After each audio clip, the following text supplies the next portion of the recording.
오늘 오신 분들은 이 브로셔를 처음 보셨겠지만, 이제 내일 종강 때는 이제 종합 이 정책 질의서가 나갈 거고요.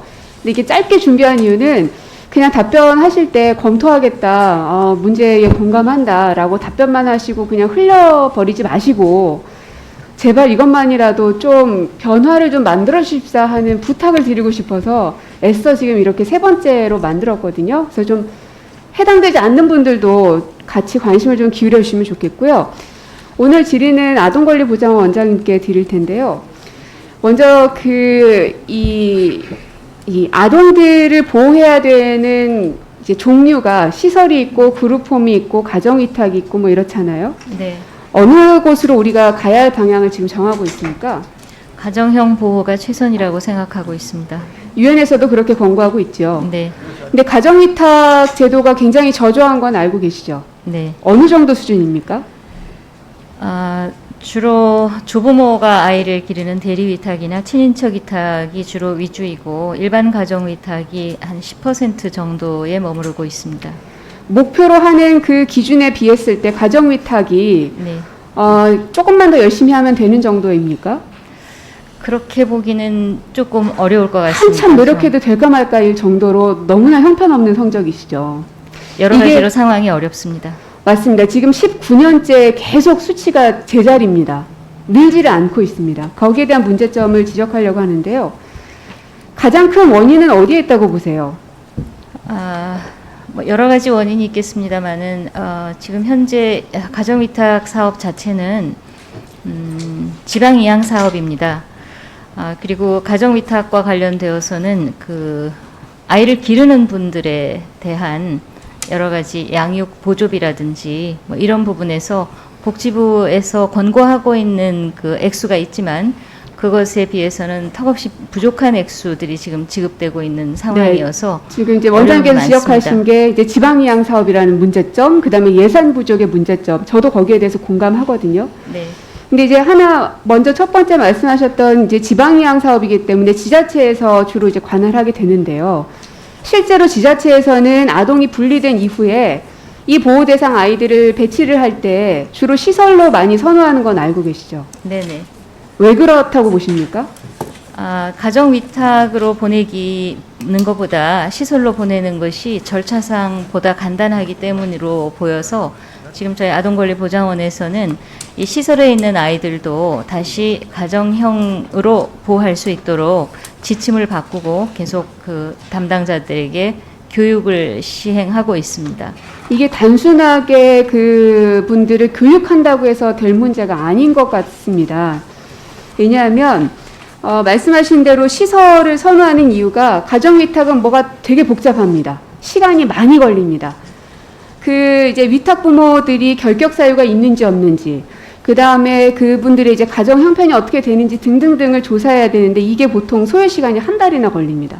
아동은 분리가 돼서 어딘가를 가야 되는데 이제 갈 곳이 없는데 가정위탁이 제일 좋은 거라는 건 알고는 있지만 실제로 기다려주고 있는 가정위탁은 없다 보니 빠르게 처리할 수 있는 게 시설밖에 없다는 문제점이거든요. 그래서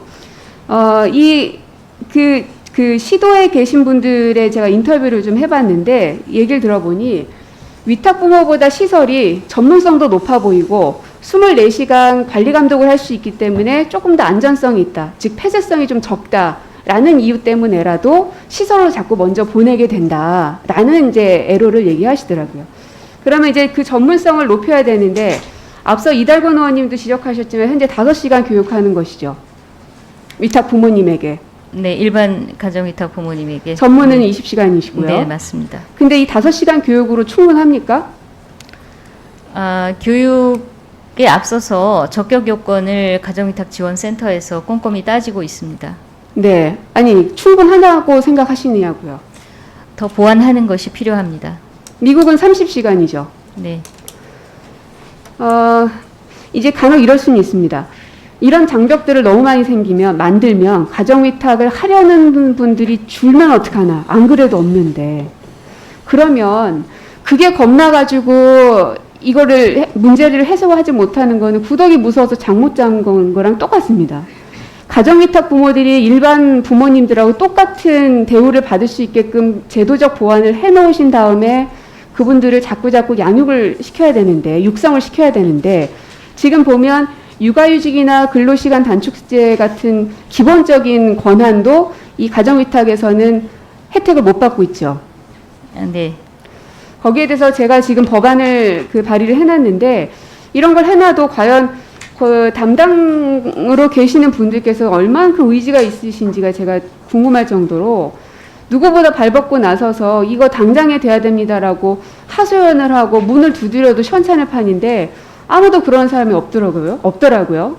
그래서 굉장히 좀 아쉽다는 말씀을 드리고, 그리고 또 하나는 그 절차가 굉장히 복잡해서 그 사전에 자격 심의를 통과한 분들은 이제 등록 체계로 하면 어떨까 싶습니다. 그러면 가정위탁을 하실 수 있는 부모님들의 인력풀이 미리 준비가 되는 거기 때문에 한 달이라는 시간을 소요해 가면서까지 부모님들을 뭐 조사하고 등등등을 할 필요가 없어지는 거잖아요.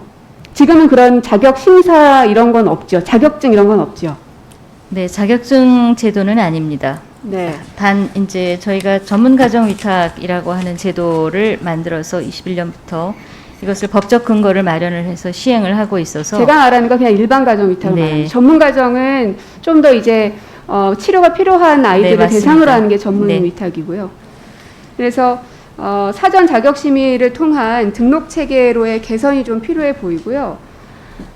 그리고 이 발굴되는 위탁 가정 수를 늘리는 것도 과제인데 국민들을 대상으로 해서 가정 위탁 사업이 무엇인지에 대한 인식도 조사는 지금 갖고 계십니까?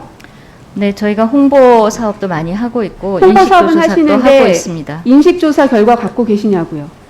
인식 조사는 제가 확인을 해보겠습니다. 없으십니다. 네.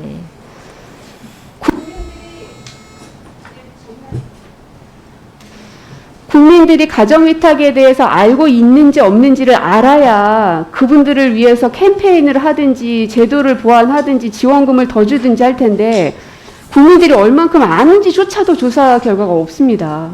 20년째 되는데 이게 문제 있다고 보시지 않습니까? 네. 정기적인- 말씀해 주신 대로 홍보와 함께 인식도 조사 부분에 대해서도 부처와 협의를 하도록 하겠습니다.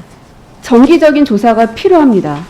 그러니까 즉 가정위탁 사업이 무엇인지에 대한 국민들의 인식도가 올라오려면 한 번 예산 따가지고 한 번 홍보 영상 만들어서 한다고 되지 않습니다. 계속적으로 공을 들여도 될까 말까거든요. 그래서 이 국민적 인식도 조사를 정기적으로 어떻게 할 것인지에 대해서 구체적인 사안을 짜서 제게 보고를 좀 해주시기 바랍니다. 알겠습니다. 네, 고민정 의원님 수고 많았습니다. 다음은 존경하는 고영인 의원 질의하시겠습니다.